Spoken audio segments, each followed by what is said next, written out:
Subcommittee will come to order. Without objection, the chair is authorized to declare a recess at any time. We welcome everyone here today on this hearing on waste, fraud, and abuse at the FBI. I now recognize the gentleman, who should I pick on, from Missouri, to lead us in the flag salute, and we will stay standing for a moment of silence.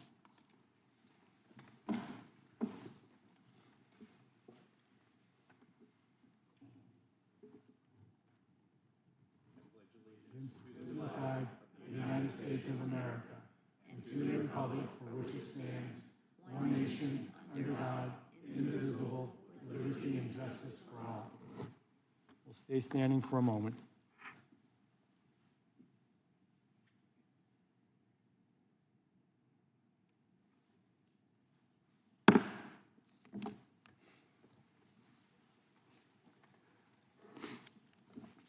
I will now recognize myself for an opening statement. First of all, I want to welcome everyone to the second hearing of the Subcommittee on Oversight. Today, we are continuing the important work we began in our first hearing, exposing the weaponization and politicizing of federal law enforcement agency against the American public. This time, we'll be focusing squarely on the Federal Bureau of Investigation under the Biden administration. A bureau bloated by bureaucracy, a bureau that burned through billions, not millions, but billions of dollars in taxpayers' dollars to chase political enemies, a bureau that silenced dissent and trampled on our constitutional rights. All while real threats to our safety were ignored. This wasn't just a leadership failure, it was a betrayal of the American people and of the American trust. This hearing is more than oversight. This is about restoring trust. This is about standing up for every American who believes that government should protect them, not target them. Let me be clear. The FBI should be a shield for the American people. Instead, under the Biden-Harris administration, it became a sword to use against them. Let's start with parents who spoke up for their kids, parents who voiced concerns about radical school agendas. What did they get in return? A surveillance file, a federal investigation for just trying to be a good parent. That's not law enforcement. In my book, and in most Americans' books, that's intimidation. Let's talk about people of faith. The Biden FBI branded certain Catholic Americans as, quote, radical traditionalists and potential domestic terrorists. They even discussed infiltrating churches by having parishioners spy on their own people, by their own fellow parishioners. And it wasn't just Catholic churches. In 2021, the FBI raided a Hindu temple in the state of New Jersey. Using overwhelming force, agents stormed sacred grounds. And listen to this. They held guns to the faces of the holy men. They disrupted religious life, all based on loose, untrue allegations, which are now, thankfully, unraveling in court. Our sacred places, our churches, our synagogues, our temples, our mosques, they should be sanctuaries, not scenes of government surveillance. Let's talk about free speech. The FBI knew Hunter Biden's laptop was real. They knew it. They colluded with big tech to frame it as Russian disinformation. They tried to bury the story from the American people. That wasn't law enforcement. That was raw political election interference. And all of this, the worst part of all, it wasn't free. It came with a price tag. In fiscal year 2024, and listen to this, the FBI spent over $6 billion, not million, billion dollars on intelligence, counterintelligence, and counterterrorism, all on American soil, more than half of its entire budget. But instead of using those billions to fight violent crime or keep our communities safe, the money was funneled into politically driven investigations and abuses of power. The waste did not stop there. $220,000 paid to Igor Danchenko, a key source behind the discredited Steele dossier, plus another $300,000 to that planned before the FBI can finally close him as a source. Up to $1 million offered to Christopher Steele to try and corroborate, which he couldn't do, his own baseless claims. $200 million more secured for a new FBI headquarters, a reward in Greenbelt, Maryland, despite widespread public distrust and concern and strong opposition from the Judiciary Committee. And that is only scratching the surface. The FBI couldn't give us enough real numbers, and we're going to continue to pursue that and just find out how much this really cost us. For 4 long years under the Biden administration, Americans had to suffer through this. Groceries got more expensive, rent kept rising, families struggled to make ends meet, some working 2 or even 3 jobs just to stay afloat. And while they were scraping by, Americans working hard, trying to survive, the federal government was using their hard-earned tax dollars not to help them, not to protect them, not to make things better, but to surveil them and fund political hit jobs. People, and I'll use the vernacular, they're pissed off. They're tired. They're tired of it, and they have every right to be.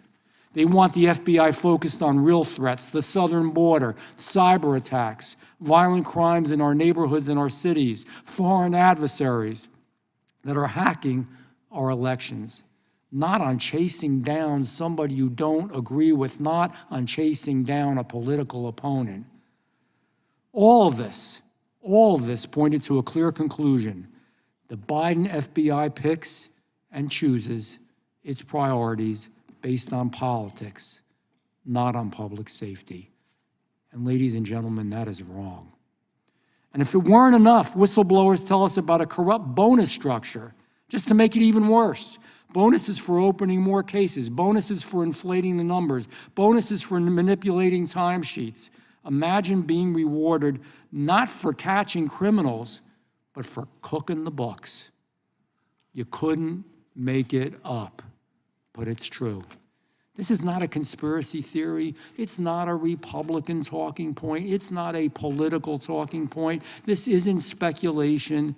This is documented, well-documented abuse, verified by brave whistleblowers and confirmed by this Judiciary Committee. Some may say, and good question, well, what are you doing about it? I'm going to tell you. We're working to fundamentally reform the FBI from the ground up. We are drafting legislation to rein in abuse, cut waste, and refocus the Bureau on real threats to public safety. We're investigating every single dollar spent and every abuse of power uncovered.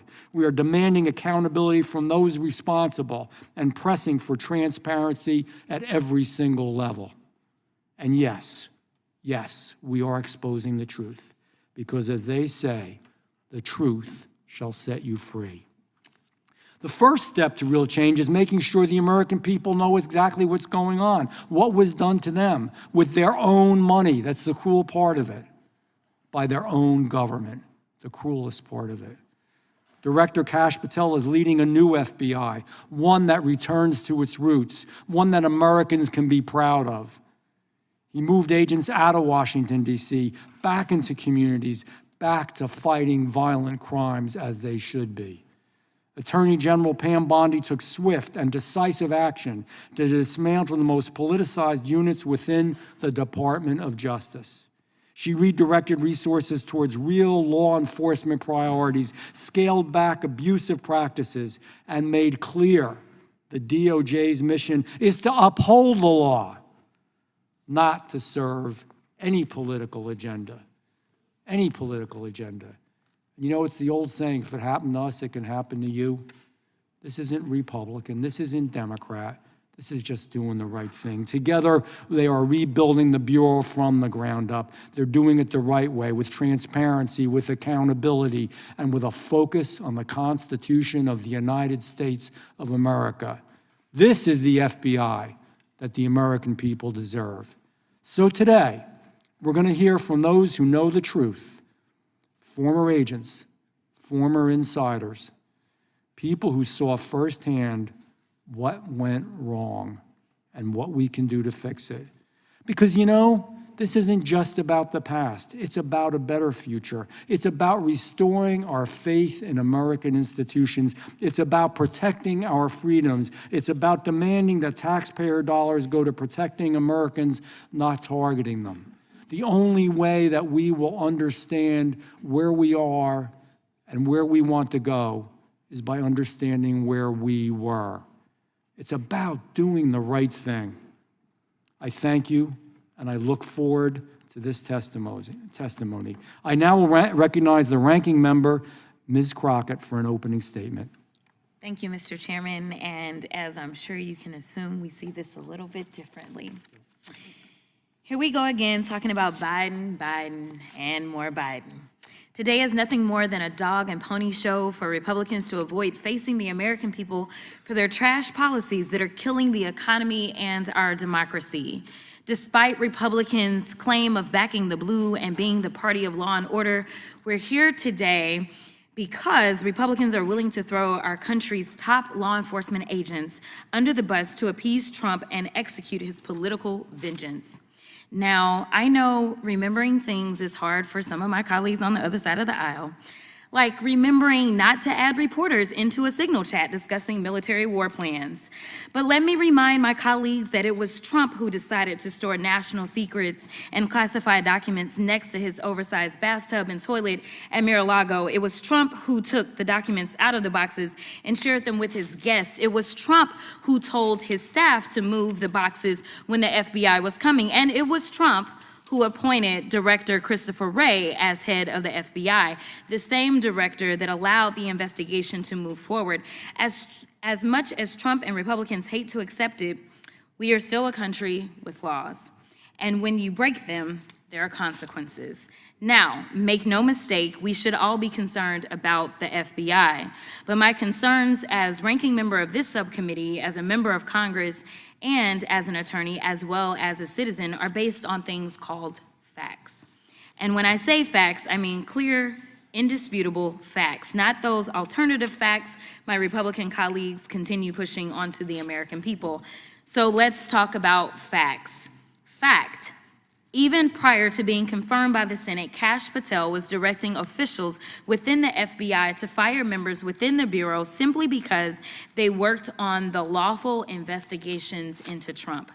Fact, Patel failed to disclose his previous work and financial ties with the country of Qatar, a country that, had you had read the Mazars report, released last year by the House Oversight Committee, you would know paid close to $500,000 to Trump while he was president of the United States. Unsurprisingly, the FBI's Foreign Influence Task Force was recently disbanded, and the DOJ also cut back on its Foreign Agents Registration Act enforcement. Our enemies are jumping up and down now that we're doing their work for them. Another fact, Patel has never even been an FBI agent and is now leading the Bureau. Even one of today's Republican witnesses organizations, the Bureau, has advocated having an FBI agent lead the Bureau.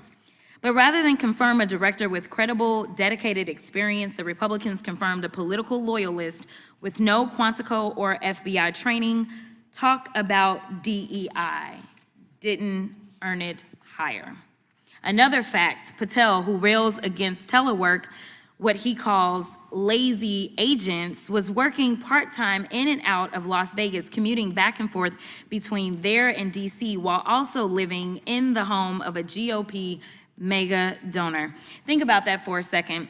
Could you imagine what Republicans would have done had, say, James Comey had been living in New York part-time as the FBI director, and if his New York home was owned by, say, George Soros? Speaker Johnson would have forced a floor vote on articles of impeachment within days of this news coming out. But nevertheless, my Republican colleagues are willing to sacrifice safety for stupidity as long as it's loyal. Another fact, Patel and Trump-backed FBI leadership have redirected FBI agents who were working on investigations involving violent crimes against children and child exploitation and transferred them to work on anti-Tesla attacks and redacting Jeffrey Epstein files. Talk about FBI waste and abuse. You simply can't make this stuff up. To be clear, Director Wray testified before Congress last year, noting that, quote, if each one of the FBI's cyber agents and intelligence analysts focus exclusively on the China threat, China's hackers would still outnumber FBI cyber personnel by at least 50-1. Yet rather than hire more agents to protect against these cybersecurity threats, Director Patel is reassigning agents to redact Epstein files. Someone please tell me how this makes America safe. It's almost as ridiculous and wasteful as Patel's idea to contract the Bureau with UFC fighters. And while I have very real concerns about the current state of the FBI today, I want to be very clear. My concerns aren't with career agents, the men and women dedicating their lives to protect our country and communities. It's with the irresponsible leadership and reckless decisions coming from Patel, Trump, and DOJ staff within the FBI. Our Bureau needs resources to do its job effectively. What it doesn't need is 20-something-year-old DOJ bags reviewing materials without having undergone proper vetting and clearance. The American people have a right to be worried, but these worries shouldn't be based on Republican baseless conspiracy theories. Our country is already on a dangerous path, pushing closer to causing irreparable harm. Republican members need to wake up and put Trump loyalties aside to engage in real oversight of the current FBI before it's too late. Congress deserves it. The brave men and women at the Bureau deserve it, and the American people deserve it. I want to add one more point. As a civil rights attorney, I have had to sue law enforcement. There have been times that I can truly say that law enforcement has crossed the line. And I truly believe that there can be one or two in a bunch that can ruin everyone. The problem that I have right now, though, is that we have decided to focus in on something that my Republican colleagues have decided to term as being political. What is political is when somebody says that they are going to come back and seek retribution. What is political is firing people because they simply were following the evidence and doing their jobs as law enforcement has been trained to do. And ultimately, regardless of whether or not anyone believes that it was right to indict the president, not once, not twice, not three, but 4 times he was indicted, ultimately, each of you knows enough to know that at the end of the day, it is citizens that sit on a grand jury that are the ones that decide whether or not evidence exists to go forward with an indictment. And ultimately, when this president was convicted by a jury on the state level, it was a jury of his peers. And so I want to say thank you so much for your time. Thank you so much for your commitment. And thank you so much for the testimony that you will provide. With that, I will yield back. I'm now going to recognize the chairman of the full committee. Thank you, Mr. Chairman. The previous speaker talked about facts. Here's one fact I know. It's night and day dealing with the Bondi Patel Justice Department versus the Garland Ray Justice Department. Under the Pam Bondi as Attorney General, the Foreign Influence Task Force, that group that was responsible for censoring Americans has been disbanded. The school board's memorandum has been rescinded. We sent 7 subpoenas to Kash Patel 5 weeks ago. The response we've gotten is unbelievable compared to what we got under the previous Justice Department. He's actually given us thousands of documents already, new information that we tried to get from Director Wray that he wouldn't give us, we've already received. We'll be talking about some of that. So that is the fact, complete change from where we were with the previous Justice Department. The previous Justice Department, of course, that couldn't tell us who planted the pipe bombs, who leaked the Dobbs opinion, who put cocaine at the White House. Couldn't tell us answers to those questions. But they had plenty of time to put together the memo to say we're going to investigate moms and dads at a school board meeting, as the chairman pointed out. They put together a memorandum. We've now learned it wasn't just in the Richmond field office, but in other field offices where they were equating pro-life Catholics to extremists. We know they raided the president's home. We know they retaliated against whistleblowers. They even put together, the previous speaker talked about politics.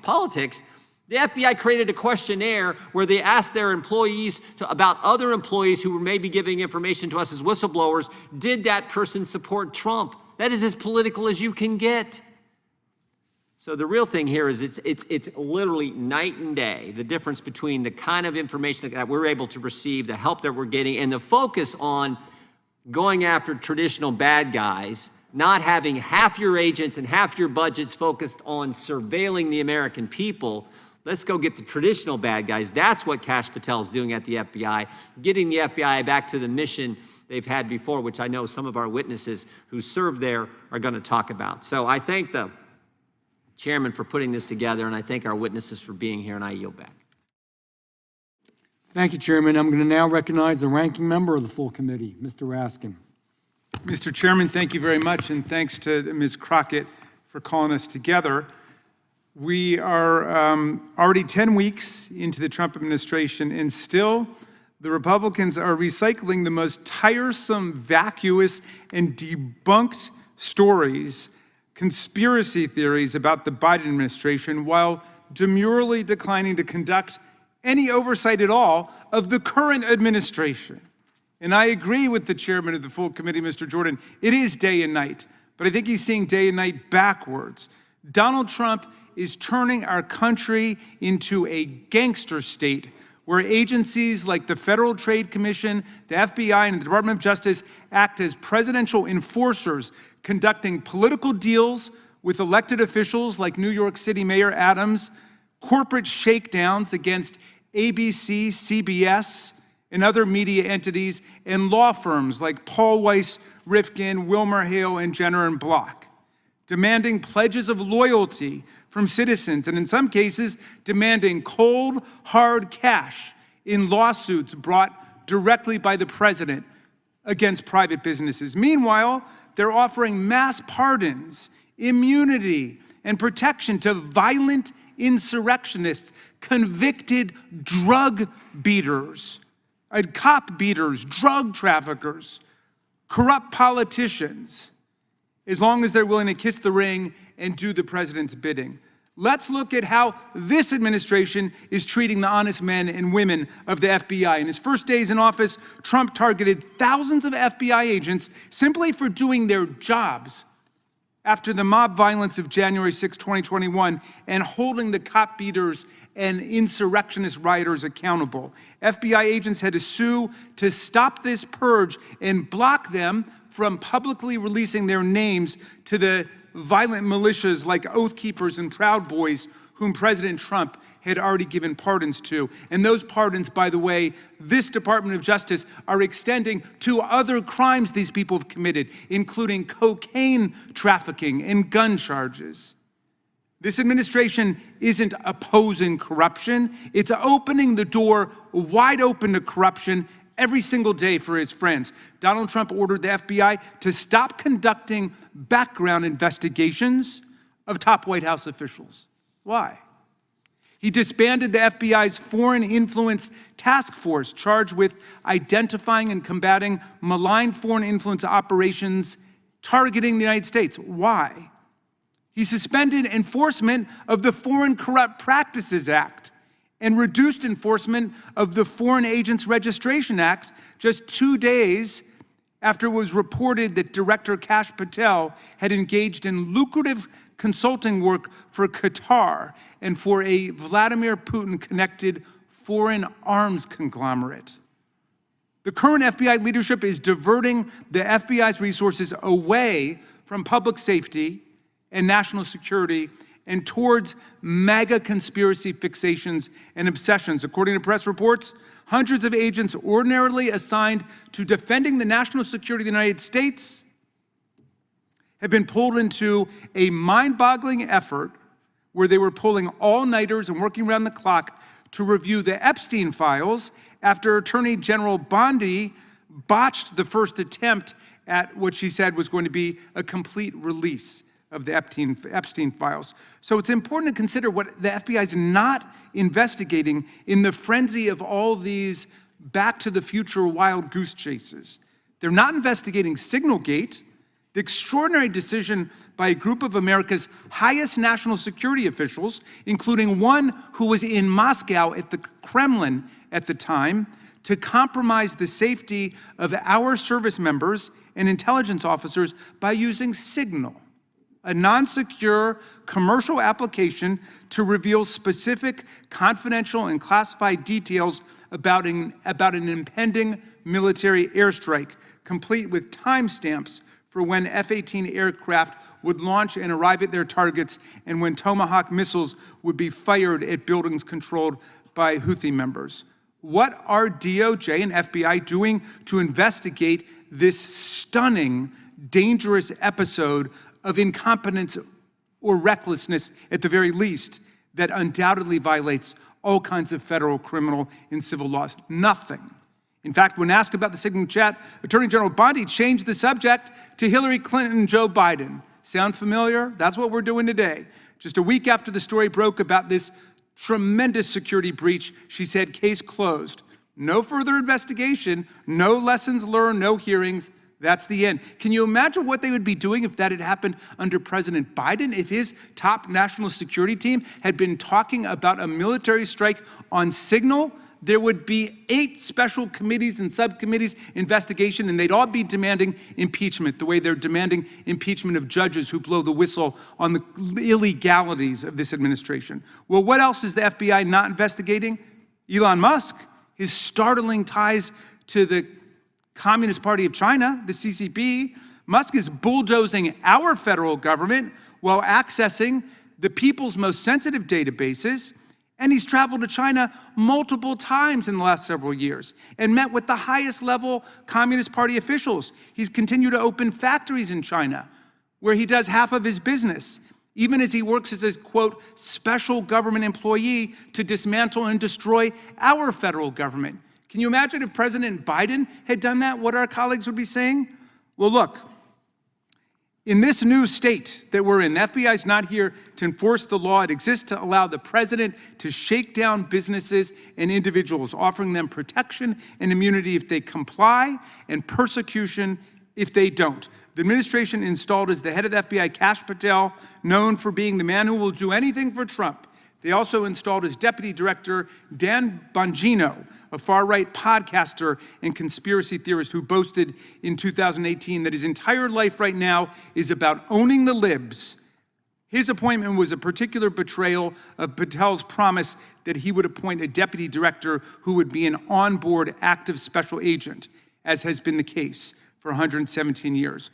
Already stories of intimidation and pressure in this DOJ and this FBI are trickling out. 7 veteran prosecutors were forced to resign rather than take part in a corrupt bargain to dismiss charges that were brought by a grand jury in New York against the mayor of New York, Eric Adams. The U.S. Attorney for the Southern District, Daniel Sassoon, who clerked on the Supreme Court for Justice Scalia and was active in the Federalist Society, resigned, saying nothing had changed in the facts of the case, nothing had changed in the law of the case, nothing had changed in the evidence. It was simply this political deal that Donald Trump had cooked up with the mayor of New York, who traveled down to Mar-a-Lago. The longtime criminal chief in the DC U.S. Attorney's Office was forced to resign rather than open the current bogus investigation into Biden-era clean energy projects. So what we see at the Trump FBI and DOJ is part of a broad pattern. They're targeting lawyers who took up causes or clients that Donald Trump doesn't like, and they've issued illegal executive orders intended as threats against them.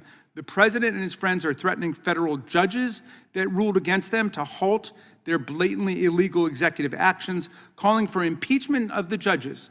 And there have been threats against their families made online. The president and his friends are threatening journalists and deporting legal immigrants for exercising their First Amendment rights, sending a clear message to anyone thinking of speaking up against the administration. The FBI's leadership are threatening to take the FBI down a very dangerous path today, one that's entirely incompatible with the values of the men and women of the FBI and the best traditions of the agency. Once again, with today's hearing, my colleagues are turning a blind eye to what's going on right now, choosing instead to regurgitate and recycle debunked and discredited lies about the Biden administration and somebody having an investigation into parents and school board that's been debunked a million times. That was an investigation into people making violent death threats against school board members. Nobody was ever arrested. Nobody was ever charged with anything, and yet they've been dining out on that. I think it's for 5 years now, talking about something that led nowhere, and there was nothing wrong with it in the first place. So the men and women of the FBI deserve to know that Congress is watching, and we've got your back. We're not going to stand idly by while this administration tries to turn the FBI into an arm of a pay-to-play gangster state. Thank you, Mr. Chairman. I yield back. Thank you. Real quick, the gentleman said that these aren't facts, they're debunked theories. They are facts, and we have it on video. We have the Attorney General apologizing for what happened and what they did. We have the Director of the FBI finally having to apologize for what they did. We have Mark Zuckerberg apologizing for what was done, and that's only scratching the surface. I can't go into all of it. I will now, without objection, all the other opening statements will be included in the record, and I'm going to talk about the smart people that we have here to testify. Mr. Stewart Whitson. Mr. Whitson is the Senior Director of the Federal Affairs at the Foundation for Government Accountability. Prior to joining the FGA, he served with the FBI, including as Supervisory Special Agent in the Directorate of Intelligence. Mr. Richard Stout. Mr. Stout is the Director of Reform, the Bureau, an organization comprised of former FBI special agents that advocate for returning the Bureau to its core mission. He served with the FBI for more than 2 decades, working on cases involving drug trafficking, terrorism, financial crimes, and other matters. Ms. Nicole Parker. Ms. Parker is a former FBI special agent, having spent more than 10 years with the Bureau. She specialized in cases involving securities fraud, before being transferred to a team focused on violent crime, where she focused on cases involving murder for hire, murder in general, sexual assault, and human trafficking. Dr. Luke Hunt. Dr. Hunt is Associate Professor of the University of Alabama, where he is a member of the philosophy faculty. He previously served as an FBI agent for 6 years. We will begin by swearing you all in. Would you please rise and raise your right hand?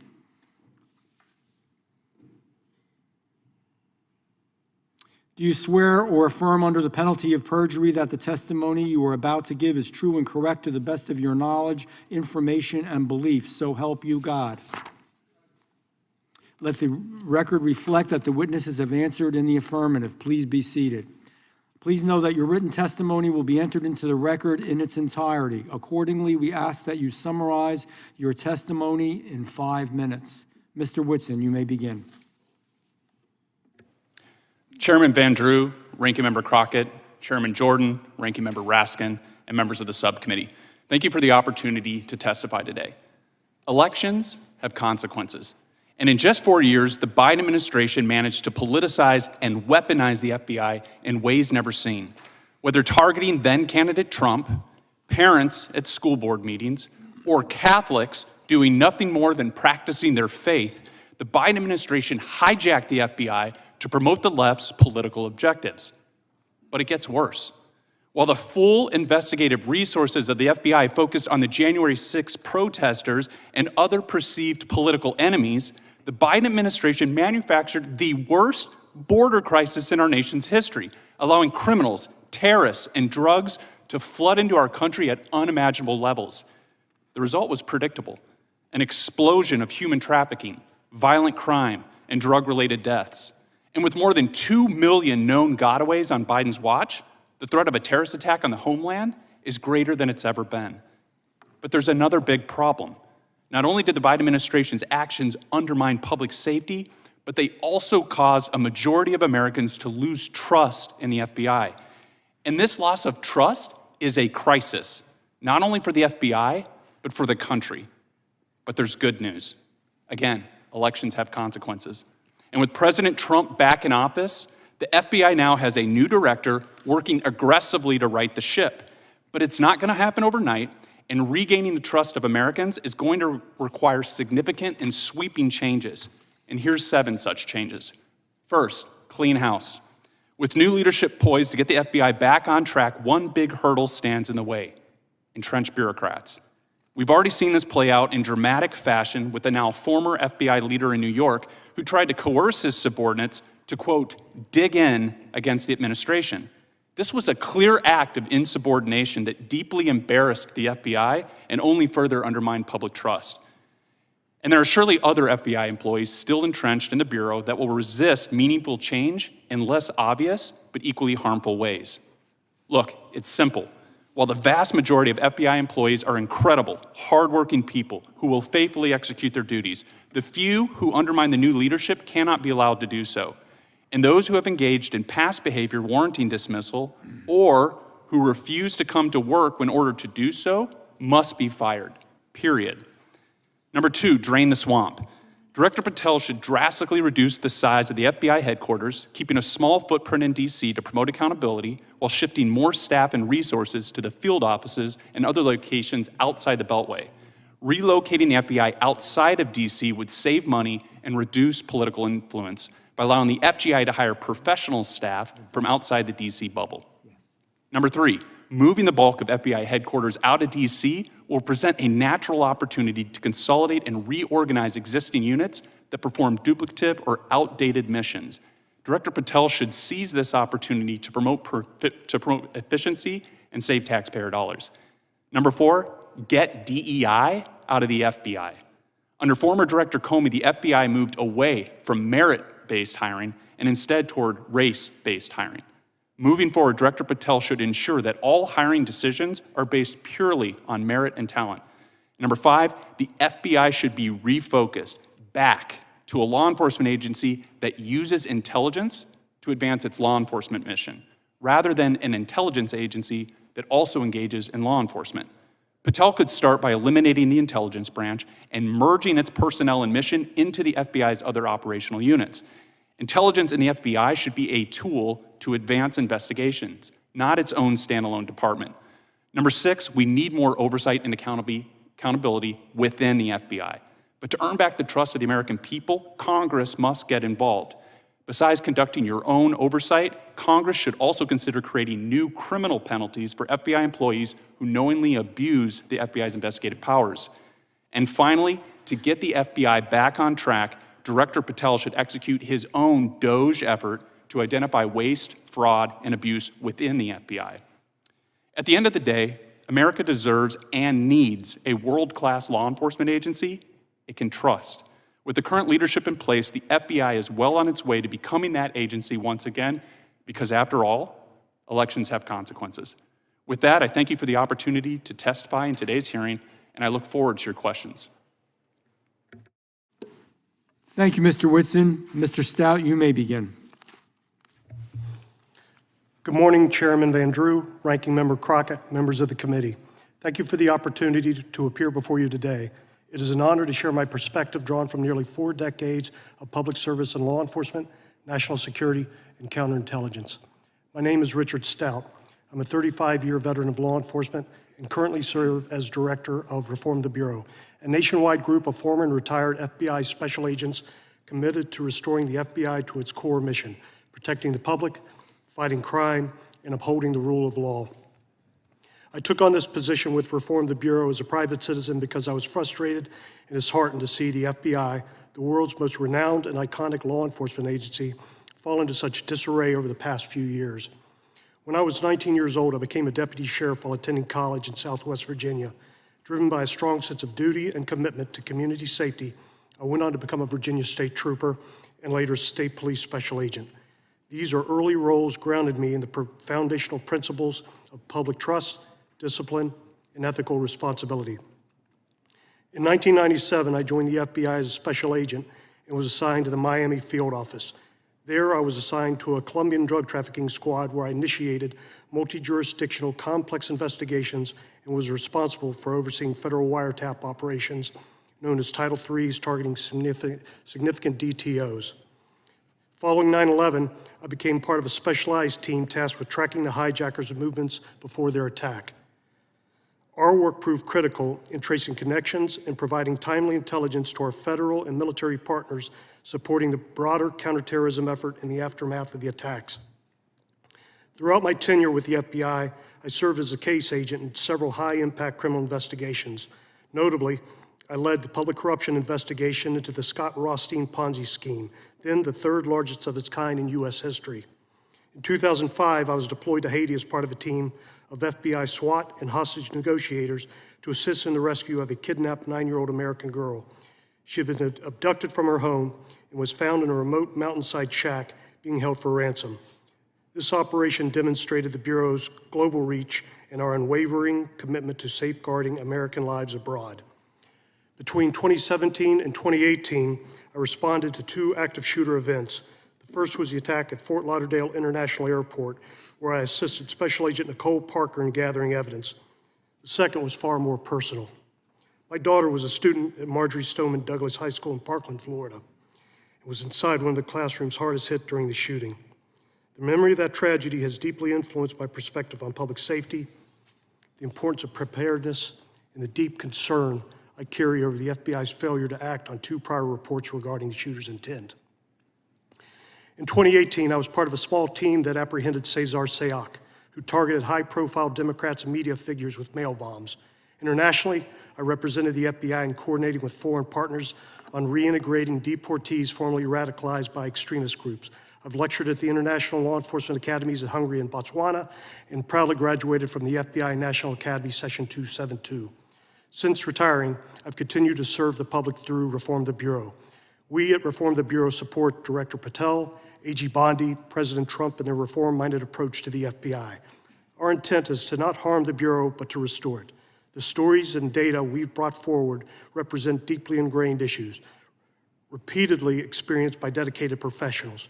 Our goal is not retribution, but responsibility. We must rebuild the Bureau's integrity and reorient to serve the American people, not internal politics.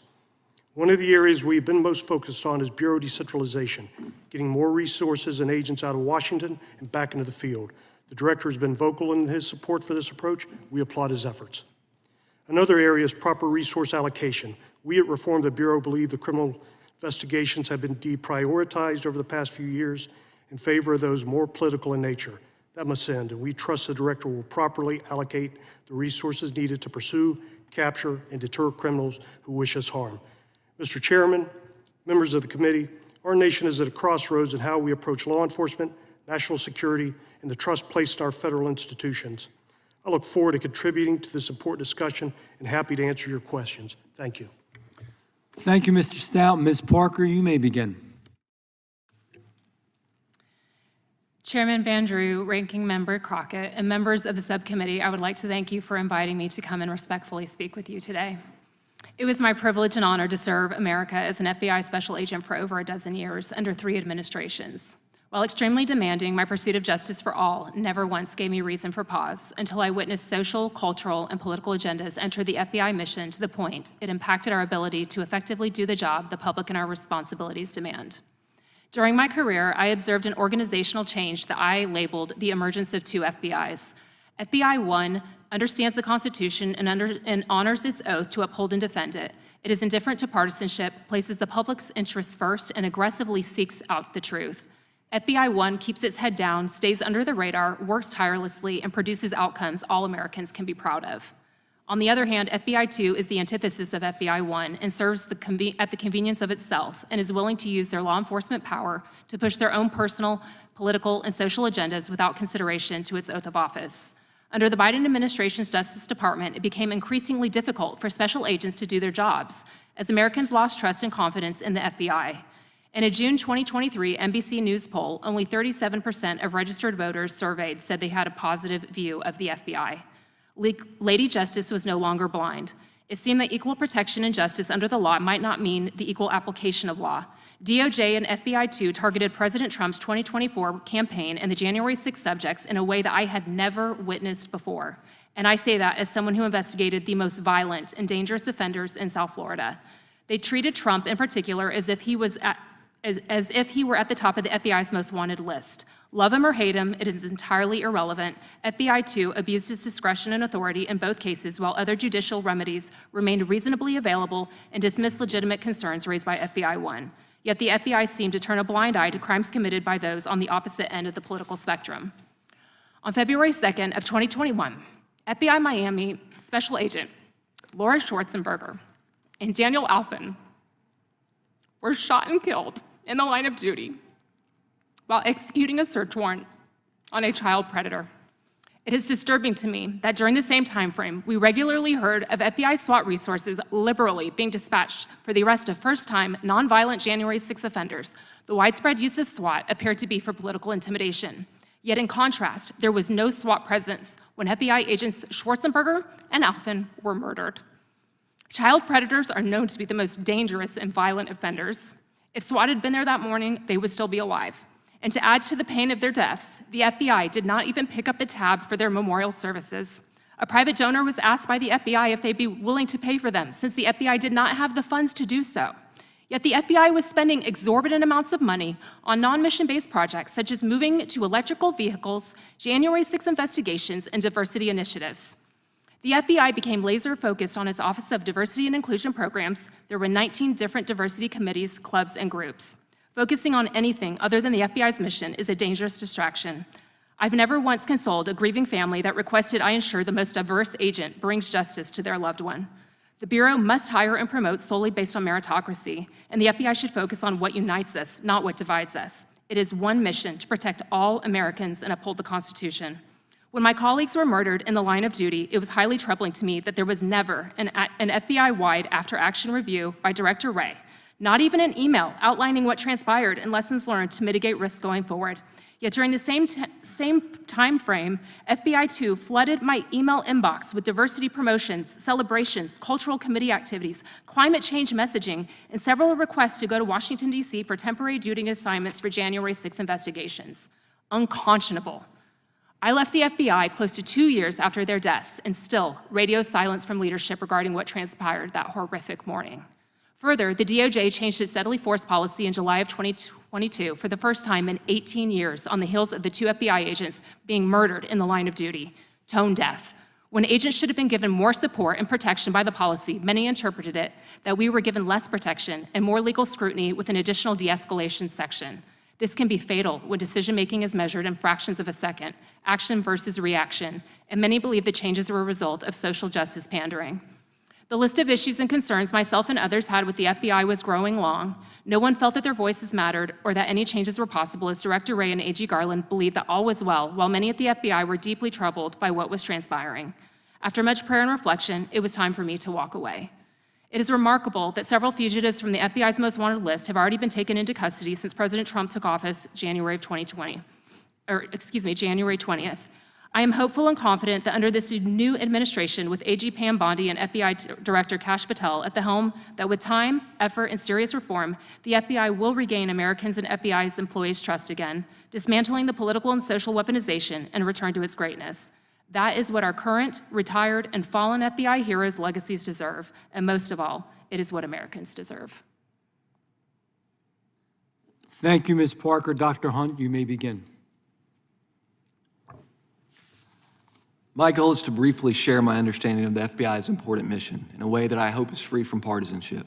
I had the good fortune of serving my country as an FBI agent in a variety of settings, in a small office where I worked whatever criminal case that walked through the door, from bank robberies to crimes against children, at Washington Field Office on violations of the Foreign Corrupt Practices Act, and finally at FBI headquarters where I focused on national security policy. Now, as a professor, I draw on these experiences in teaching and research related to legal and philosophical issues in policing. But I'm not interested in the ivory tower today. One of the academic questions in my work is directly related to this committee's work. Is the FBI a liberal or illiberal institution? By liberal, I'm not referring to politics or whether you're a liberal or conservative member of Congress. I instead mean the philosophical tradition with which I assume everyone in this room agrees. The philosophical tradition going back to John Locke, on which this country was founded. At its core, the political morality of liberalism tells us that all persons are free and equal and should be governed by the state in accordance with the rule of law. What is the alternative? Illiberal regimes governed not by the rule of law, but by arbitrary power and the official whim of state agents who are above the law. The FBI can and should be an agency that promotes the rule of law. However, I want to raise 3 concerns about the current state of affairs that could lead to the erosion of the rule of law. First, lack of predication. Predication is the basis of an investigation, the information or allegation that justifies a case. While most FBI investigations require predication, so-called assessments do not. In other words, the FBI has the discretion to investigate almost anything without any factual basis to do so. Investigation without predication is contrary to the rule of law because it may be based not on fact, but whim or arbitrary discretion. It is thus crucial for Bureau leadership to avoid any appearance of impropriety and partisanship in both actions and rhetoric. The second worry I raise is the selective enforcement of corruption. Corruption includes the use of entrusted authority for unethical benefits. This is, of course, an issue in politics, but corruption also arises in social and economic domains such as business. It should go without saying that corruption is contrary to the rule of law. It undermines institutional reputation, circumvents fair processes of economic development, and denigrates democracy and justice. Recent developments suggest that the decision to investigate corruption may be based in part on political and business expedience. Prominent cases of political corruption have been dropped suddenly for reasons unrelated to the legal merits of the case. Investigation of corruption under the Foreign Corrupt Practices Act has been paused. The FBI's Foreign Influence Task Force, DOJ's kleptocracy team have been disbanded.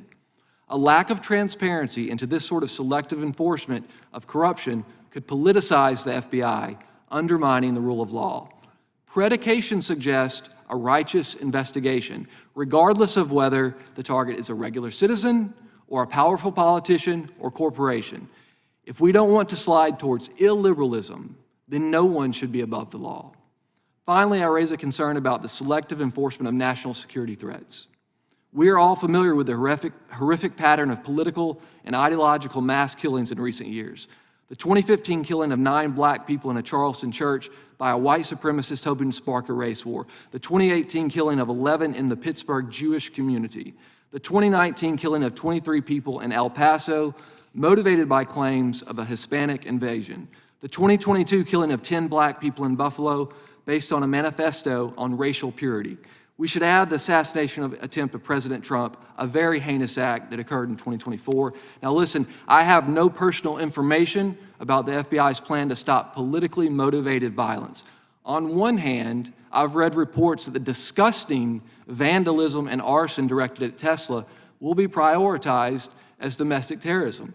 On the other hand, I've read reports that the FBI's new reorganization will move resources away from the investigation and analysis of other domestic terrorism threats. My only point is that we should not prioritize domestic terrorism investigation based on whether they're motivated by the left or the right. Investigations should be based on predication and follow the evidence, wherever it leads. That is the rule of law. Thank you very much. Thank you, Dr. Hunt. Thank you all for being here. We appreciate your time, which is a precious resource in itself. I'm now going to recognize the gentleman from Alabama for 5 minutes. Thank you, Mr. Chairman. I certainly appreciate all the witnesses being here today. First, let's make it clear, we're not here to harm the FBI in any kind of way, but I think restoring credibility in the justice system within America is very, very important. One of the top issues when I was touring the district in 21 was, and that was shortly after the Biden administration, was the weaponization of government agencies against certain political opponents. Certainly President Trump, certainly some of the January 6th defendants, and we've heard from Ms. Parker that there was a mobilization to go and locate those people and arrest them when those resources could have been used elsewhere. So I guess we want to get to the general point of this hearing is how do we restore credibility in these agencies? I mean, we saw the Durham report where, in fact, Barack Obama, Joe Biden, Loretta Lynch, the Attorney General at the time, and James Comey were sitting in the Oval Office when Clapper, the CIA director, walked in and said, hey, by the way, this Russian collusion narrative, we know that's being driven by the DNC and Hillary Clinton, and yet within a few hours, the FBI started the FISA situation and spying on General Flynn. And Those kind of stories, as the reports come out after the fact, that we know now that Russian collusion was made up, and the time and resources spent on the Mueller report, and even the people in leadership in the Democratic Party driving those narratives were very dangerous for this country. And so as the American people look back and go, wow, this system does seem to be weaponized against political opponents, and that's certainly a concern. So, Mr. Whitson, I'll start with you. What steps do you think the FBI should take today to reform the agency and regain trust of the American people? What would be one of the couple of steps you think we need to look into? Thank you for that question. I think first and foremost, the most important thing to understand is that Director Patel has two missions here. One, he has to fix the FBI, and the other, as you're alluding to, is he has to restore trust. And so to fix the FBI, you have to do a bunch of things, make sweeping changes, but to restore trust, you have to do even more. You have to go beyond actually what is necessary to fix the FBI, because that's not going to be enough to get the rest of the American population back on board. And so how does he do it? It's one word: transparency. I was going to ask you, where does transparency come in, and how much transparency do we need at this point? We need as much as we can get. And you heard Chairman Jordan mentioning that. You're already seeing that out of Director Patel. So it's very simple. Congress has an important oversight role. When Congress asks for documents that the law requires the FBI to provide to Congress, then the FBI needs to do that. And I think Director Patel has already shown that he gets that and that he's delivering. Are there any other mistakes that you think Director Wray made as opposed that Director Patel needs to avoid? I mean, it'd be that right there. So I think Director Wray had a tendency to shield information, to drag out responses. I think towards the end of his tenure, he kind of became a little smug and kind of put out to be here to be asked questions. And I think that's the entirely wrong approach. The FBI director or whoever's designees that he sends here needs to be highly responsive to you, because you have a job to do, and they need to provide you all of the information that the law requires them to provide you right away, no delay. And I think initially, Mr. Whitson, that transparency may be a little painful for the FBI, but I think in the long term, that's what it's going to take to restore the credibility of that agency. Mr. Stout, what do you believe the role of the FBI is? Very simply, I think we need to eliminate the bloat. There's too many senior executive service members in roles with limited utility. They need to eliminate or demote non-essential roles and align headquarters with more field-based leadership models. So the more emphasis we put in the field will have a greater output, greater response to crime and anything that involves the American citizens. Do you believe it's possible for the FBI to return to those roots? Yes, sir, absolutely. Men and women of the FBI are some of the best people that I've ever worked with. They're honest people, they have families. They can transition well, and with enthusiasm. Gotcha. Ms. Parker, you said in your previous testimony, over a course of the 12-plus years of service, the FBI's trajectory kind of transformed. What do you mean by that? I joined the FBI. I was a witness to the 9/11 terrorist attacks in New York City when that occurred, and I went on to join the FBI because I wanted to give back to our country. I wanted to serve America, and when I joined the FBI, that's really what we were doing. There was very little talk about politics. You just went in, you did your job. I was originally focusing on white-collar crime. I then transferred over to violent crime. But as I mentioned, there really did become two FBIs, and the weaponization and the politicization started seeping into the agency, and it was a common topic of discussion, and you were bombarded with requests to work certain investigations, and it just became overwhelming. It was only one side of the political spectrum that was ever being held accountable. And so FBI agents were thinking, why are we doing this? We're supposed to be, Lady Justice is supposed to be blind. Lady Justice is no longer blind. And for me, I just started seeing over and over examples of politicization. And that's not what I signed up for. You know, when I witnessed the 9/11 terrorist attacks and I wanted to serve, that's not what I signed up for. I wanted to stop violent criminals and terrorists. Thank you. With that, Mr. Chairman, I'm out of time. I'll yield back. Thank the gentleman, and now I'm going to recognize the gentleman from Georgia. Thank you, Mr. Chairman, and thank you, Ranking Member. Mr. Parker, Ms. Parker, after serving your country as a special agent for the FBI, you landed in a soft, cushy position as a paid contributor at none other than Fox News. Isn't that correct? Actually, that was not correct. When I initially left the FBI, You're not a contributor? I am at this point, but when I And left the you are FBI, I a- was not initially a paid contributor for But Fox. you are a paid contributor now, Today I am, but Yeah. when I left the FBI, I was not. and you get paid to create content at Fox News, isn't that correct? I get paid to speak the truth. So you create content at Fox News, don't you? Giving your view on things? What I do- That's content creation, isn't it? What I do is I speak the facts and I speak the So- truth and you based get on my paid to do that. experience at the FBI. And you get paid to do that. I get paid to speak facts and I get And are you paid on to the speak clock? the truth. Are you on the clock right now? Am I on the clock right now? Yeah. No. You're not getting paid right now for being a lobbyist No, sir. I'm not or getting paid for to any be a other lobbyist. purpose? Excuse me? You're not getting paid as you sit here right now to be here? I am not getting paid to be here. No, I Okay, am not, all right, sir. fair enough. Mr. Whitson, you also served as an FBI agent before falling into a very lucrative position as the legal director at the Foundation for Government Accountability, correct? That was my former position, yes. And well, what is your current position now? So I currently serve as the Senior Director of Federal Affairs. And it's a pretty lucrative upgrade from where you first started. The position I'm in now? Yeah, is- you're making more money now than you were when you first started, right? Yes. And would it surprise you to know that your funding between 2013 and 2022, 6 conservative foundations tied to billionaire donors sunk $44 million into your organization, correct? I don't know the precise You don't numbers, know that? It wouldn't surprise you, though. but that wouldn't to know surprise me at all. And your largest known source of funding between 2013 and 2022 was a foundation controlled by Illinois billionaire Dick Uihlein, who invested over $18 million into your operation. And another source of your funding was the 85 Fund, which gave you $2 million between 2013 and 2022. It is among the network that is controlled by Leonard Leo, who received over $1 billion in contributions from a single billionaire to fund his continued takeover of our court system. And so you get paid to promote an agenda which includes rolling back child labor laws and stripping child workplace protections. Isn't that correct?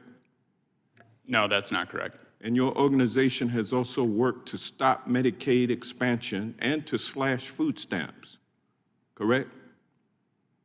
What do you mean by slash food stamps? Well, that means cut food stamps, cut the money.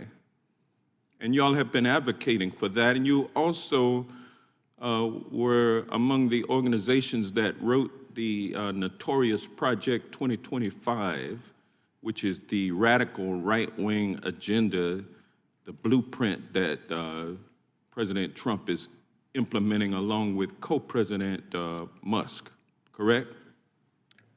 I'm not aware of us writing anything in Project 2025. Now, Mr. Stout, your organization must be brand new because I haven't been able to come up with anything on Reform the Bureau, which is the name of your outfit, correct? Yes, sir, that's correct. You just started it? I started in December. And have you been successful at recruiting any billionaire donors for your efforts? No, sir, I haven't. It's a grassroots level. So if I had more time, I would ask Dr. Hunt a question because he's the only non-paid individual up here not promoting a right-wing agenda, but I've run out of time. So, gosh, I yield back. I thank the gentleman, and I will now recognize, just a word before that, probably most of the people who appear before us have to make a living somehow. That's okay. We all get paid salaries or whatever. Not unusual, not scary. With that being said, I will recognize the gentleman from Missouri for 5 minutes. Thank you, Mr. Chairman, and thank you for the witnesses for coming here to testify today. Ms. Parker, thank you for your testimony. In your testimony, you relate the misuse by the FBI of SWAT resources, and you give the example of a nonviolent first-time January 6th offenders, one SWAT team spending overnight in a hotel 4.5 hours away to arrest grandparents in their late 70s. Sound like some dangerous hombres to me. On September 23rd, 2022, we're all familiar with the case of a pro-life activist and homeschool father of 7, Mark Houck's no criminal record. He was arrested in a SWAT raid, guns drawn in front of his family. Then there's 73-year-old pro-life activist Chester Gallagher, who was arrested for nonviolent violation of the FACE Act. And then there was pro-life activist Paul Vaughn, arrested in an early morning raid by the FBI, guns drawn in front of his 7 children. Sound like some really dangerous offenders to me. But pro-lifers aren't the only ones who have been targeted by the Biden FBI. Vanessa Sivage, a nurse at Texas Children's Hospital, read the story of whistleblower Ethan Heim, who we're familiar with, who exposed gender transition procedures being done at Texas Children's Hospital, despite the hospital having proclaimed that they were no longer doing those procedures because the Attorney General of Texas was investigating that clinic for child abuse. Vanessa stepped forward and basically confirmed Dr. Heim's story. She was then visited 2 months later by the FBI. And then, of course, the anti-Catholic memorandum that we're familiar with. I have that here in my hand right now. Just some simple questions. First of all, this is labeled as a domain perspective. Ms. Parker, what is a domain perspective? That's a document that, from my understanding, was distributed within the FBI as intelligence. Someone formulated that document, and it was published internally, and it had a stamp of intelligence on it that was signed off by multiple individuals within the Richmond field office. And part of that memorandum, first page, says, quote, FBI Richmond makes this assessment with high confidence based on FBI investigations, local law enforcement agency reporting, and liaison reporting with various degrees of corroboration and access. I mean, what does the term, high confidence mean to you, Ms. Parker? When I hear high confidence, I want to believe that it's trustworthy, that I can count on that is factual, that is truth. And my understanding of that memorandum is that they use sources that would not typically be used to gather intelligence. And what was happening at the FBI quite frequently and was disturbing to many is that there were individuals taking their personal views, packaging it up, and creating a document and then stamping intelligence on it and distributing as if it was truth, as if it was almost the Bible. And that is an example of, abuse of your law enforcement power. You're allowed to have your own personal and political opinions, but when you go to work, you've got to leave those at the front door, and you have to exercise in an unbiased and fair manner and be truthful. And when you're getting an intelligence document, you want to hope that it is factually correct and it is true. And unfortunately, that was a document that Christopher Wray had to have rescinded because it was not accurate, and he found it mind-boggling and disgusting that it had ever been published. Well, one thing I find mind-boggling, first of all, I am Catholic myself. I'm not a traditional Latin Mass Catholic. Often, such people who prefer to go to the Latin Mass are referred to as traditionalist Catholics. And then so-called rad-trad or radical traditionalist Catholics are those who only go to Catholic Mass, who some of them believe that the regular English Mass is invalid or reject Vatican II or what have you, but not a single one of them I know even own guns, much less are they radicals or whatever. And then when I look at this memorandum, I see they're quoting the Southern Poverty Law Center, a viciously political defamatory group. I've worked a lot on immigration issues. I think Southern Poverty Law Center has declared every immigration reform group to be a racist or white supremacist group. They're just just a walking defamation factory. Have you seen the Southern Poverty Law Center quoted in other FBI memos over the years? I have not. Okay. I have not. But again, that was entirely inappropriate and never should have happened. And the FBI had to walk that back. But again, that is an example of weaponization. That is social weaponization at the FBI. It's entirely inappropriate, and it never should have happened. The FBI not going after bad guys, but going after enemies of the political regime. Third world stuff. Thank you. Thank you for your service. Thank you for your testimony. Thank you. I thank the gentleman. And by the way, the director of the FBI had to apologize for that. It's not a debunked theory. With that being said, I will recognize the ranking member of the full committee, Mr. Raskin. Thank you kindly, Mr. Chairman. One of our colleagues referred to the weaponization of the DOJ and specifically focused on the January 6th defendants.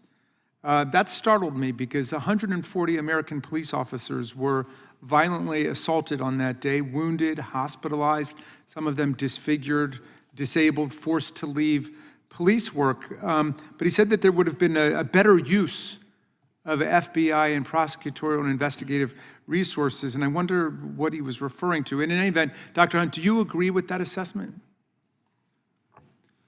Thank you for that question. January 6th shocked and horrified me. That was a shameful day, not least because of the many attacks on our law enforcement officers. So any suggestion that that is a low priority and should not be investigated is shocking to me. I can't imagine a more important devotion of resources by the FBI to anyone who would attack our nation's capital. Some of our colleagues have again been going back to the idea that the Biden FBI was converted into some kind of political instrument. When I look at the prosecutions that come out of it, I'm thinking about the one of Senator Bob Menendez from New Jersey, who's a Democrat, of Henry Cuellar, who's a Democrat, lots of other Democrats. Other than Donald Trump, I really can't think of any others on the Republican side, and I'm just getting the feeling that they think Donald Trump really should be above and beyond the law, and that's what this whole weaponization thing is about, other than setting the conditions to turn it into an instrument of revenge and retribution, as Donald Trump has promised. Do you think the FBI was acting as an instrument of partisanship in the last administration?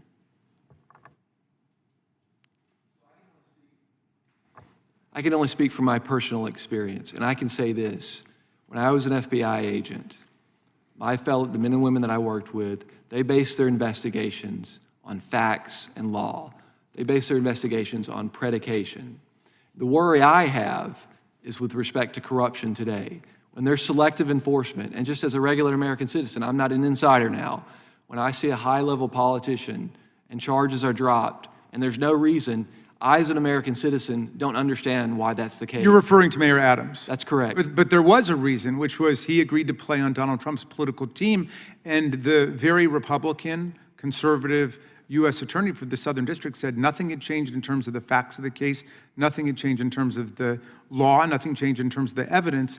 All that had changed was that he'd made this political alignment with Donald Trump. She resigned rather than participate in that corrupt bargain, as did her deputy, who said it would take a fool or a coward to accept that deal. He also clerked for a conservative Supreme Court justice and was active in the Federalist Society. And 5 other lawyers dropped out rather than do it until finally they had to force somebody to do it from DC who said he'd be willing to do it because he was about to leave his job. You say let's base it on the facts. And I'm really curious about this Signal group chat thing because the country's in an uproar about the fact that the most precious national security information was shared on a Signal group chat where a journalist was actually invited in accidentally by somebody to participate. And some of my colleagues seem to say, well, it was a one-shot deal, let's just let it go, and it's no big deal. The FBI director's already said, no, nothing to see there. If this were a standard practice, just yes or no, do you think it would be a problem? That would be a problem, yes. Ms. Parker, do you agree it would be a problem if it were a standard practice? My understanding, I was not on the Signal chat. I just know it. Just yes or no, probably because similar to I've got you. little time. If you can't answer. A mistake was made, and Okay, people have Mr. taken Stout, can you ownership. say, would it be a problem for it to be standard practice to conduct sensitive foreign policy on a signal chat group? Yes, I would. Okay, and Mr. Whitson, do you agree? Yes. Okay. Well, it just came out like 10 minutes ago. Waltz's team set up at least 20 signal group chats for crises across the world. So it was, as one might expect, a very standard practice with Mr. Waltz, and I'm sure this will raise the question of whether or not he really should continue in that position.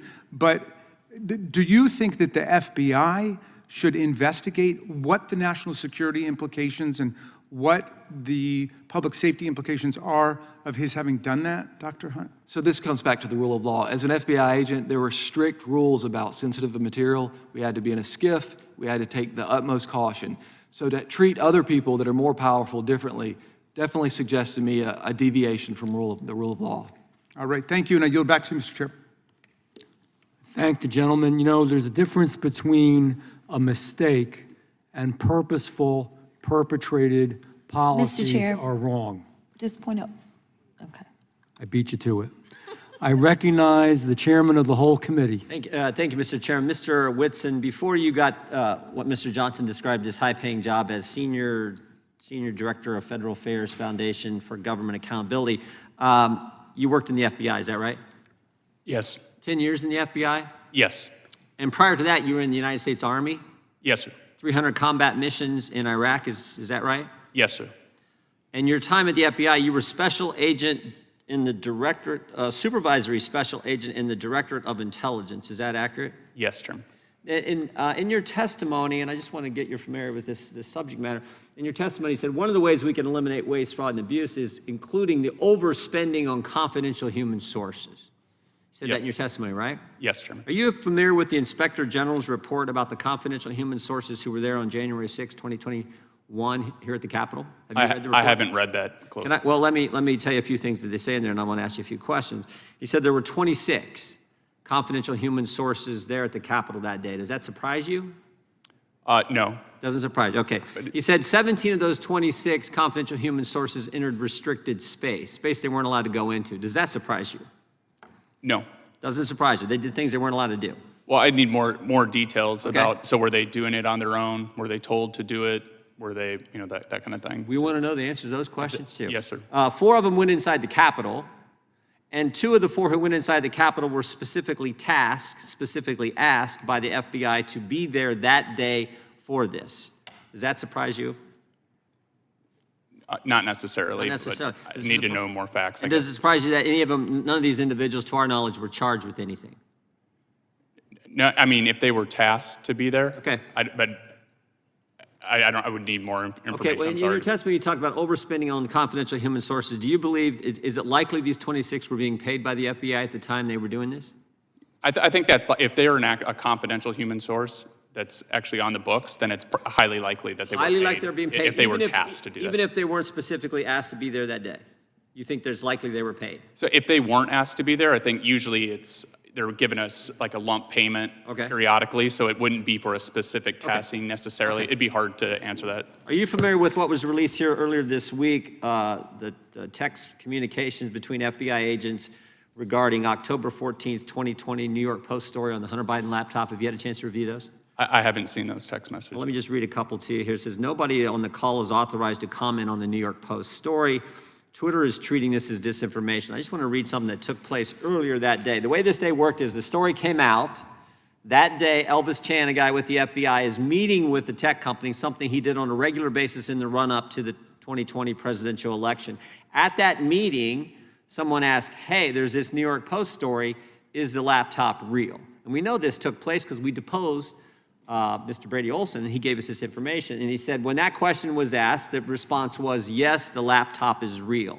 Then we get these text messages, which we didn't have before, we just got them this week, these text messages which relate what happens after that. So the FBI has confirmed to Twitter at a FITF meeting on October 14th that the laptop is real. And then we have these text messages back and forth where they says no one is authorized to comment further. Twitter is treating this as disinformation. You find that troubling that the FBI knew something was real, confirmed it at a meeting, then changed their story and went to no comment, no further comment, and allowed the tech companies to run with the idea that this story was disinformation? Yeah, I do think that's problematic, and I do think the relationships that they tried to build with members of the FBI with these other organizations were problematic. Yeah, and the ranking member said, oh, the Republicans want to say the FBI was political, and what really wasn't the case. If this is not political, I do not know what is, because this was the whole basis for the 51 former intel officials doing their letter. And the FBI knew. Now we have written evidence they knew, coupled with the deposition we took before where they admitted this. And then later in the day when they're meeting with other tech companies, they go with no comment. And they even admit here Twitter is running with the disinformation story. Even before the 51 intel officials come out with their letter, which is baloney, they're running with that. And the FBI was part of fostering and promoting that story. It's unacceptable. Totally unacceptable. And it shows how one bad apple, and there were probably others, but you can see how much of a problem that is. And that one bad apple behaves that way, the entire Bureau's reputation is impacted. Yeah. Trust is lost across the country. And so that's why it's so important to find folks like that, going back to the entrenched bureaucrats. You have to find them and remove them, because that's all it takes is one bad apple. I think that was point one in your testimony, which is exactly what Ms. Bondi and Mr. Patel are doing, is getting rid of those individuals who foster this kind of political environment where you're going after your political foes, where you're telling things, saying things, allowing things to be believed that aren't accurate when you knew the truth all along. That's right. I yield back.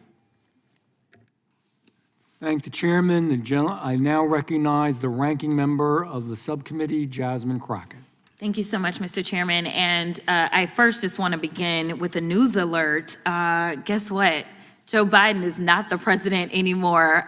So maybe we can move on. Maybe we can move into the present, because it seems like we are living in the past. And listen, these are not the good old days, you know, like you used to sit around and your grandparents would talk to you about what used to happen.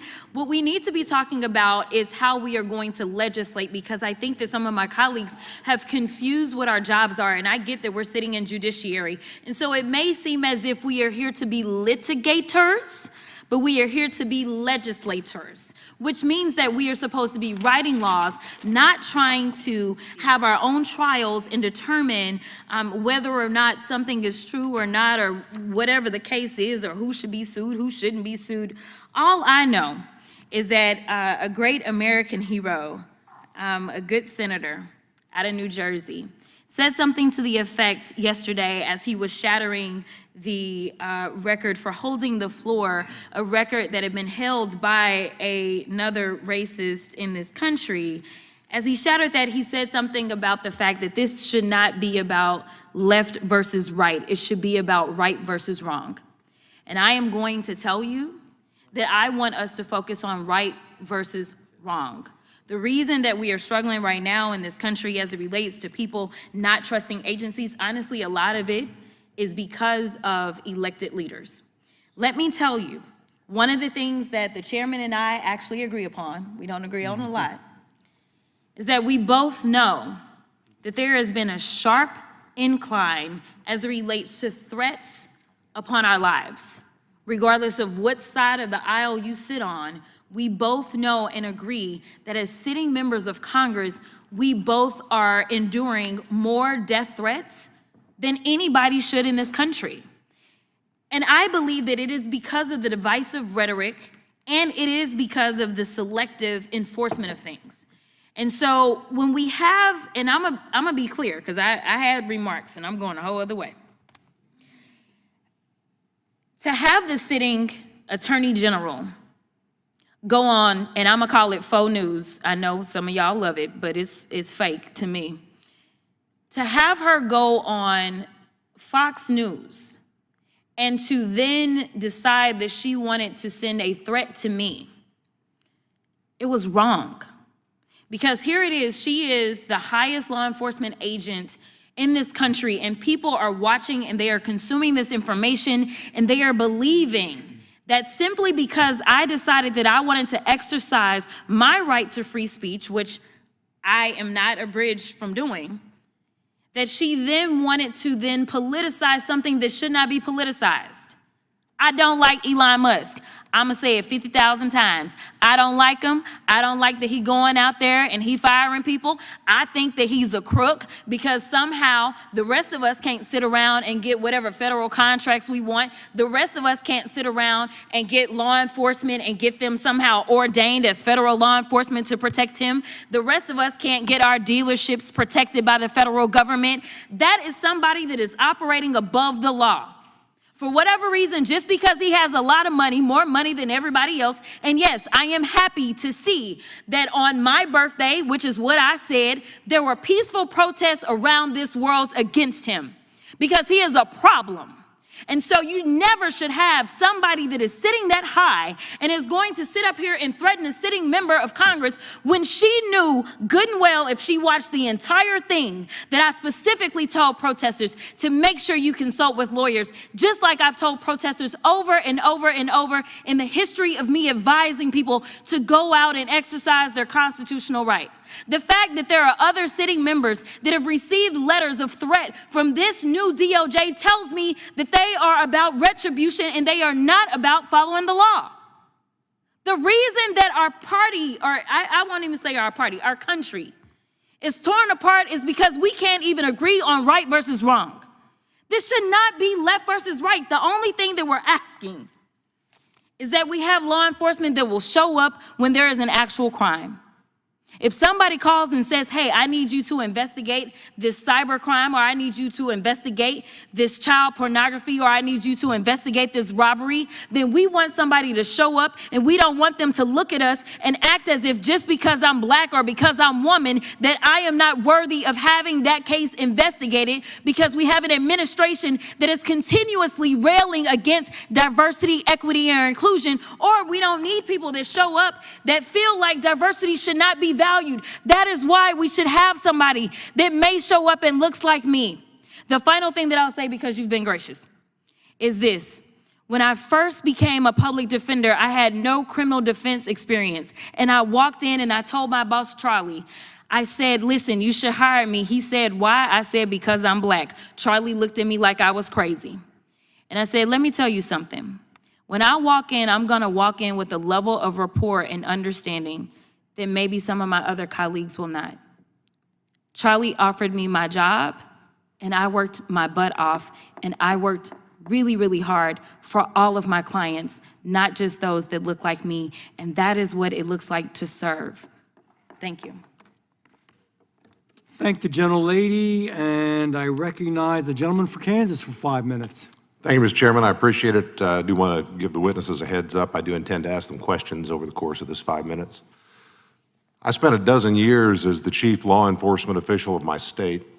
I've never claimed to be a cop, not a certified officer, but I had the privilege of serving as our state attorney general. I've had a lot of conversations with law enforcement officers all over the state of Kansas, local cops, elected local officers and sheriffs, cops that worked directly for me under our supervision, cops that worked in local agencies, and all sorts of federal law enforcement officers, as well as federal prosecutors who operated in our jurisdiction. I will tell you, in the course of those 12 years, I never saw an FBI agent perform less than honorably, not once. And I never recall a single time in those rooms. Now, if I'd go down the street to the political party meetings, I'd hear conversations like we heard some today, and we've heard a lot over the last 4 years. I'd hear all that all the time. If I turned on the television, I'd see it all the time. I never heard it among cops working a case.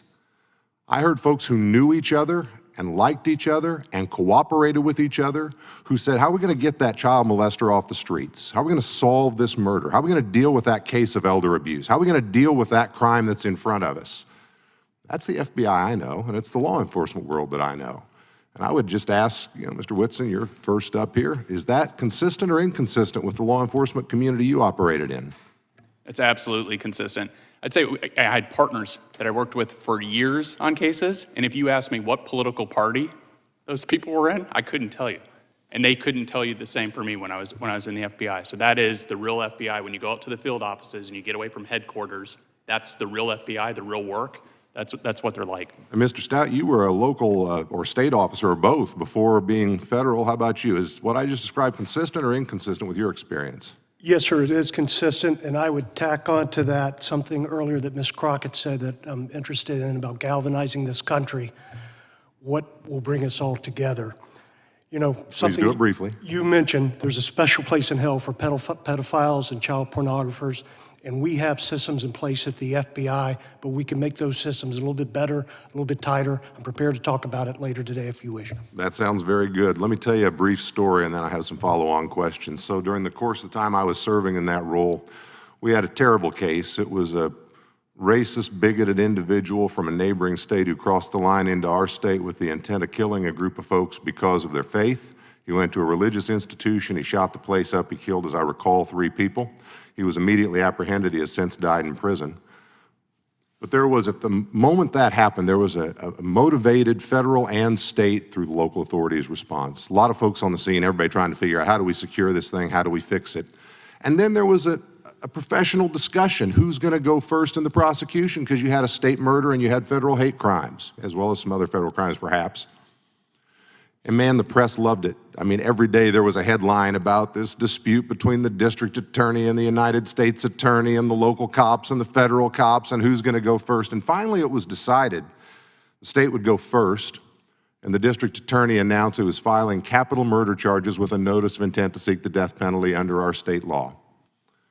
And in the same article where the local press reported that, they then in the next paragraph said, and next, there'll be a decision on a federal prosecution where the penalties may be stiffer.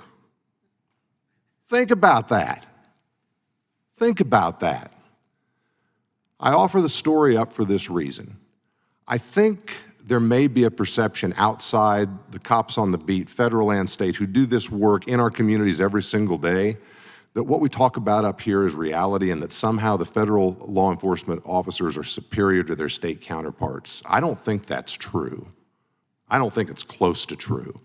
And I don't think what we're hearing today and heard the last 4 years reflects what really happens with the vast, vast majority of the federal and state cops on the beat. And I guess I would just ask this, Mr. Whitson, you suggested we ought to move the FBI out of Washington, D.C., and the current director has already made some moves to that effect. Talk to me in my remaining time about how you think that might affect our ability to get this narrative back on track so it's the cops on the beat keeping our communities safe that drives it instead of all this political circus in this town that drives it. Well, briefly, just right now, almost 1/3 of all FBI employees are stationed in the DC area. The crime that's taking place across America is not all happening in the DC area. It's happening everywhere in pockets all over the country, Kansas, every member's district. And so moving the FBI out of DC and back into the field office is gonna help that. But it's also cheaper. DC is an expensive area. I don't need to tell anyone that, right? Moving the headquarters to a lower cost area is not only cheaper for the federal government and the American taxpayer, but it's also cheaper for the workers. For the federal employees that have to commute every day to the office, if it's in a place that's a better quality of living, an easier commute, that's better. And then the last reason, to be real brief, is the political makeup. And so my colleague at FGA, Hayden DuBois, did a paper on this to look at federal senior executive employees, what is the political makeup? And across the country, they lean heavily Democrat by 30, but in DC, it goes up to 40. And so that's not to say, not trying to be not Democrat or not Republican, but we really want to put it in a place where it's more representative of the entire country and not just one side of the country. And that's why we see that when a conservative comes in, the whole weaponization rises to the issue because the headquarters is populated by people of the opposite political. The gentleman's time has expired. Okay. I thank the gentleman. I now recognize the gentleman for Texas for 5 minutes. Thank you, Mr. Chairman, and thank you for having this incredibly important hearing where we can better understand the systematic abuses of the Biden administration for the past 4 years. Our colleagues on the other side want to encourage us to move on from a federal government that was weaponized against the American people that they are supposed to represent and protect. Move on after our FBI was targeting parents who were concerned that their children were being indoctrinated into radical transgender ideologies in their public schools. Move on after the left weaponize the federal government to create a mass censorship industrial complex violating our First Amendment rights. We're supposed to move on after they targeted Catholic Americans, traditional Americans, and labeled them violent extremists. We're told that there's a problem that we can't agree on what's right and wrong, and I agree, that is a huge problem. It's a problem that the other side of the aisle can't recognize that censorship is wrong. It's a problem that the other side of the aisle can't recognize that it's wrong for the FBI to target parents concerned about what they're learning in their schools. It's a problem that the other side of the aisle can't recognize that it's a problem whenever our federal government goes after Christian Americans. That's a serious problem, and that's something we should be able to agree on, but unfortunately, we can't. We saw unprecedented levels of weaponization under the Biden administration against the same American people that it was supposed to be looking out for. Christopher Wray created an internal memo that slandered traditional Catholics as anti-Semites and white supremacists. It suggested that the FBI monitor traditional Catholics and even set the stage for FBI informants entering places of worship. At the same time, remember, this was happening while Joe Biden was, of course, facilitating the mass immigration of illegal criminals into our country. Not keeping us safe in that instance, that's for sure. Thankfully, and I think the American people are very thankful that we finally have a president and a head of the FBI and head of the DOJ who actually represent us and want to protect us. I want to thank all of the witnesses for being here. We really appreciate your testimony and your time here. Mr. Whitson, I'd like to start with you. The FBI utilized a so-called hate map from the SPLC, the Southern Poverty Law Center, as it was going after traditional Catholics and labeling them domestic extremists. Do you think that that's an appropriate source? Absolutely not. Do you know some of the other groups that the SPLC labels as hate groups or extremist groups? No, I don't, off the top of my head. I can name a few. They also name the Alliance Defending Freedom, the Family Research Council, and Moms for Liberty as hate groups as well.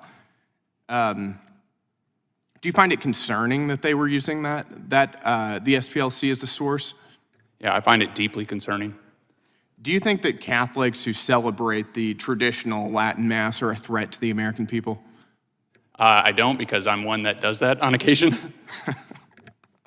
Can you recall, before Joe Biden was in office, any time whenever the FBI specifically targeted a group of Americans solely because of their religious faith? No. Do you think there's any evidence to suggest that harassing Catholic Americans keeps Americans safe? Not at all. Got it. Do you think that we've seen a move away from this sort of flagrant weaponization since President Trump has entered office? Absolutely. And what do you think that this committee can do to help ensure that we don't see a return of that sort of weaponization? Well, I think number one, it's accountability, right? That's not going to surprise you. I'm from the Foundation for Government Accountability. And so it's not enough to identify a problem and then just move on. You've got to hold people accountable. And it's going back to the earlier point. If you want to re-earn the trust of Americans in the FBI, they have to see people held accountable.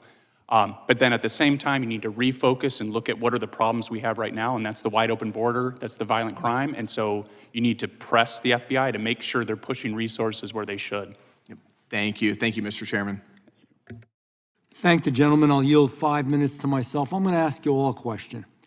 What would you do if you were sitting where we sit? What legislation? In other words, every administration can come and go. The goal here is someday be sure that at the Attorney General's office, the FBI, that we do not have to worry about this anymore, the Department of Justice.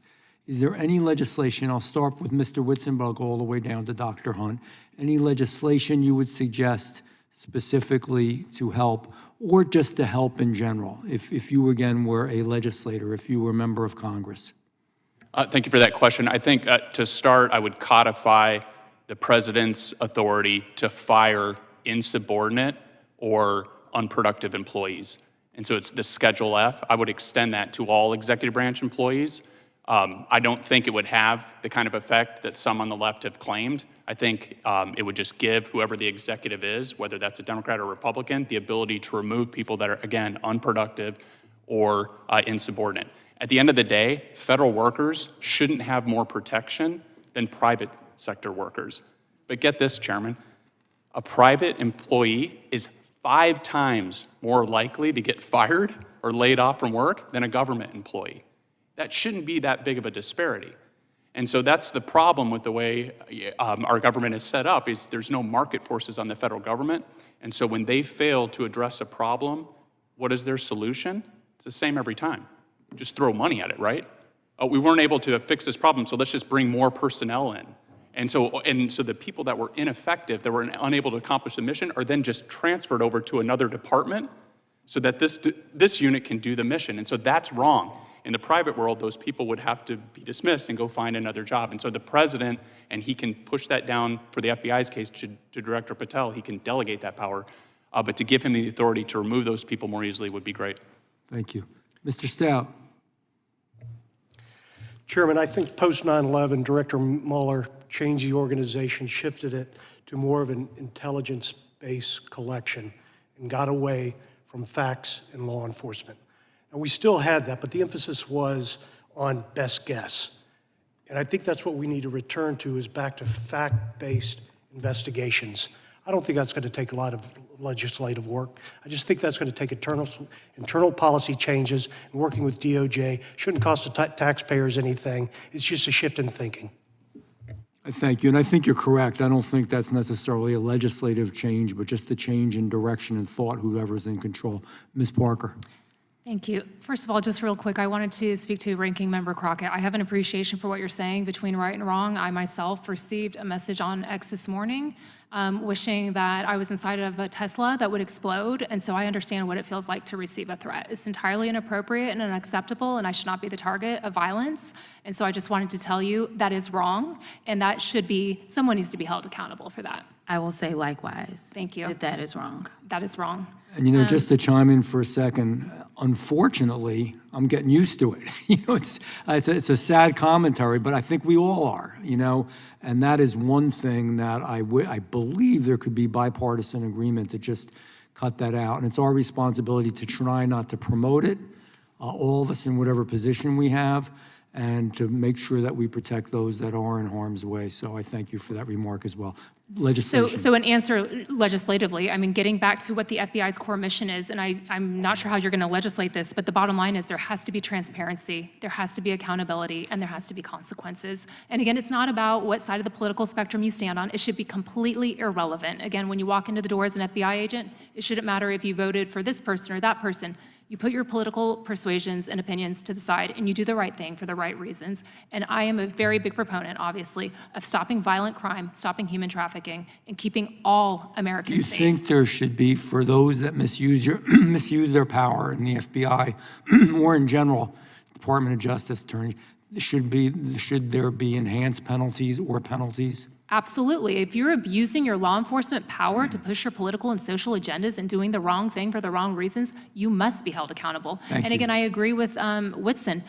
In the private sector, I came from a hedge fund and worked on Wall Street before this. That would not be tolerated. If you're not doing your job and you're not contributing to the mission, it is not okay to be a federal employee and just come and collect a paycheck when you're actually not contributing to the mission. And unfortunately, I saw that quite frequently at the FBI. I would say a small percentage of the agents are doing a lot of the work. Thank you. Dr. Hunt. I have a very concrete suggestion. I would request that Director Patel, Deputy Director Bongino, put into policy that no investigation can be opened without predication. That's currently not what policy is, and I think that should also be, as far as I can tell, legislated. Moreover, the second point I would request was that all FBI agents serve the Constitution, not any political agenda. But the concrete one is that assessments, investigations are based only on predication. I thank you for that. I want to thank everybody for being here today. Like I said, time is treasure. It's a big deal. We appreciate all of you. It concludes today's hearing. Without objection, all members will have... Oh, sorry, I have a UC. Okay. Sorry about that. I'd like unanimous consent to enter into the record an article titled "No Bias Found in FBI Without Report objection. on Catholic Extremists." Thank you. All members will have 5 legislative days to submit additional written questions for the witnesses or additional materials for the record. Without objection, the hearing is adjourned.